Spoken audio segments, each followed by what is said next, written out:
Your Excellency, Prime Minister Ratas, Ambassador of the State of Israel, Dov Segev-Steinberg, President of the Jewish Community of Estonia, Ale Jakobson, Executive Director Vadim Rivlin, Chief Rabbi of Estonia, Shmuel Kot, and I'm not going to speak Estonian like he did, maybe in 17 years. Esteemed members of the Estonian Jewish community, Tere Homikust. I'm very happy to be here today to celebrate the anniversary of three great events that you see here of our common history. 30 years ago, Jewish community life in Estonia was revived, and Estonian Jews were able to renew their traditions and identity. Like many of you here today, I was born and raised in the Soviet Union. I grew up in the western city of Ukraine, in the historic city of Chernovitz, a place that had before the war been a great center of Jewish life and learning. Even as a boy, I always knew that the ground on which we walked was soaked with Jewish blood.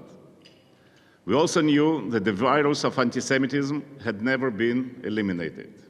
Just the opposite, it spared. When I left the Soviet Union in 1972, at the age of 15, I could not have imagined that in my lifetime, in the Soviet system, a prison house of many nationalities would collapse. Of all the nations, the Jewish one was subject to a special degree of repression. Jews were denied all the rights given to the other national groups. They could not learn their own language, Hebrew, or even celebrate their own traditions like you are doing today. I could not have imagined that the chains would break and the Estonia and other captive nations would be released. The Jewish life could one day be restored here, and in other post-Soviet areas seemed these days unbelievable. A miracle happened, and both Estonia and the Jewish community were reborn. Today, Tallinn boasts a fine, modern synagogue and other institutions to serve the needs of the Jews in your country. I was especially pleased to play a part in development of the first Jewish school in Tallinn since the war at the end of the 80s, and I see some of the people that I worked on this school these days. How wonderful it is to see so many kids learning at the old school today, and also to see so many of its graduates. I'm also glad that with us today is Ernst Herzog, representative of the World Jewish Congress in this area, Avi Ganon, the Director General of World Old, and David Beinish, the World Old Regional Representative. There's also a beautiful and excellent Jewish kindergarten in Tallinn, which is a pride of the whole Jewish community. This year, as it was said, we also marked the 100th anniversary of the birth of Estonia as an independent country. We are proud of the fact that Jews played a significant role in its establishment, like Allah said. Close to 200 Estonian Jews fought in the newborn Estonian army, 70 of whom were volunteers. I think it's important to mention, especially at a time when Europe is discussing its identity, that independent Estonia was a pioneer in the field of cultural autonomy for national minorities. It was regarded as an example of tolerance to which Jewish leaders often pointed when discussing the situation of communities in Eastern and Central Europe. In the 1930s, with the rise of anti-Semitism throughout the region, Estonia was seen as an oasis.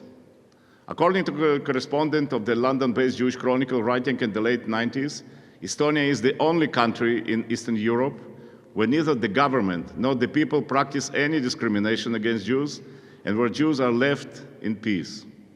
Jews are allowed to lead a free life in accordance with their national and cultural principles. Sadly, as we know, in 1940, Estonia lost its short-lived independence. When the Soviets seized the country, synagogues and schools were closed down, and the teaching of Jewish traditions and Hebrew was outlawed. 10% of the Jewish population of Estonia was brutally deported to the frozen wastelands of Siberia. In 1941, the Germans brought death and destruction. In 1942, Estonia was the first country under German rule to be declared Judenfrei. Because of its proximity to the Soviet Union, most Jews were able to escape and saved. About 1,000 who remained behind here in Estonia were murdered by the Germans and chillingly by their local Estonian helpers. We also note that the 5th Estonian Security Police Battalion participated in the mass murder of thousands of Jews in Novogrodek in Belarus and staffed a number of concentration camps in Estonia. It is important for Estonia to confront this legacy, to examine this chapter of its past, and to transmit it to future generations. While so many of us, the history of the Holocaust and its memory have always been present, younger generations are growing more distant. As the survivors among us leave the scene, it is more critical than ever to ensure that their stories and the horrors they endured are preserved and not forgotten. This is a major reason why the World Jewish Congress initiated the We Remember campaign, in which both the Estonian President and Prime Minister, as well as the Board of Estonian Jewish Communities, together with its members, took part and helped to promote. We thank you for this very much. The success of this campaign was remarkable. More than 650 million people from 155 countries, or in other words, 1 of every 11 persons on the earth, in the world, has been reached. I want to show you a short video of this.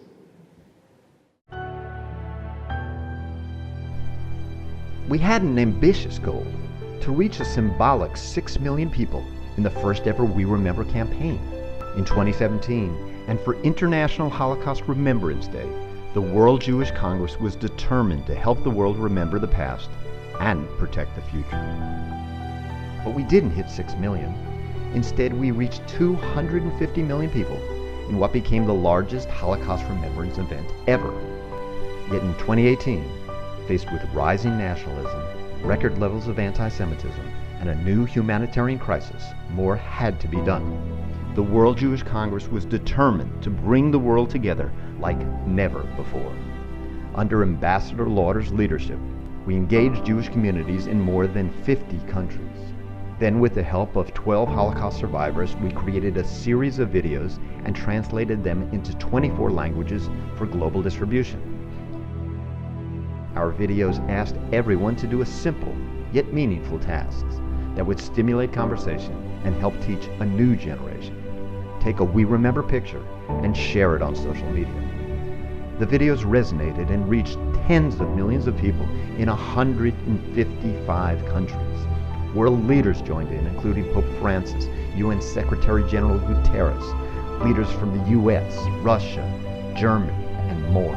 An unprecedented coalition of organizations and individuals got involved, including UNESCO, which helped the campaign reach Arabic and Chinese audiences.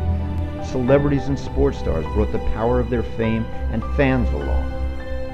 Over 11,000 held signs at a Maccabi Tel Aviv basketball game. 80,000 joined in during the Borussia Dortmund game. The entire Chelsea football team and the leadership of the New England Patriots participated. Religious leaders from major faiths stood united: Protestants, Catholics, Muslims, Hindus, Buddhists, and Jews. Business titans engaged, from Facebook, who partnered in the campaign, to Apple, to leading German companies, Volkswagen, BMW, and many more. The We Remember initiative was broadly shared by leading media outlets. Hashtag We Remember became the #1 topic in Germany and other countries. And people from all walks of life came together in a commitment to build a better future. The campaign culminated in a powerful display of solidarity. We Remember photos were projected from the grounds of Auschwitz while the world watched in harmony during Facebook Live. The educational 2018 We Remember campaign was by far the largest Holocaust remembrance campaign ever, reaching an unprecedented 650 million people, and motivated all generations to discuss a past that unites us, a present that requires us, and a future that ideally inspires us to be better. This 2018 campaign was truly unforgettable. In 2019 and forevermore, we will remember.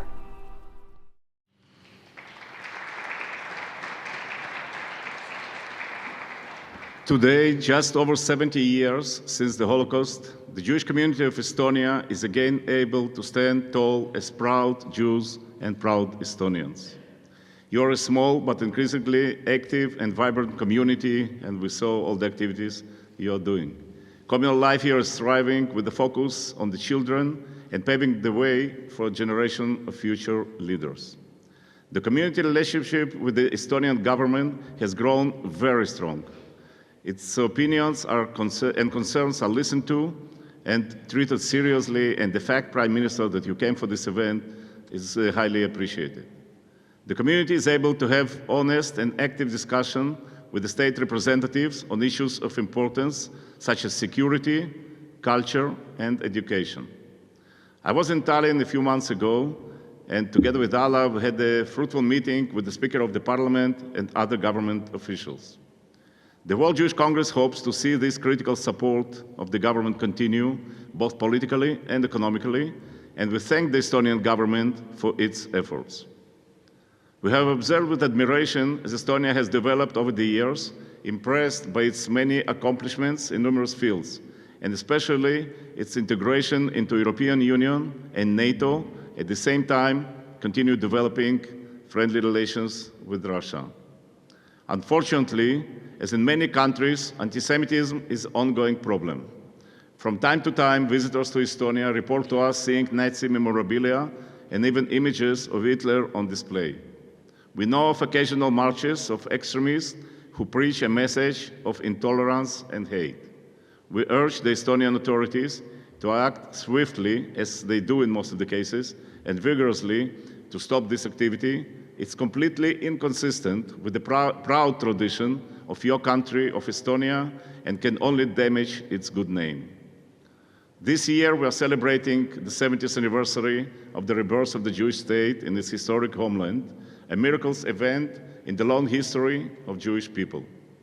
It is astounding to consider this, that just 3 years after the end of the Holocaust and the near destruction of the European Jewry, the Jewish people across anew. Once again, we're surrounded by enemies bent on our destruction. Only this time, we, the Jewish people, the new Jewish state, prevailed.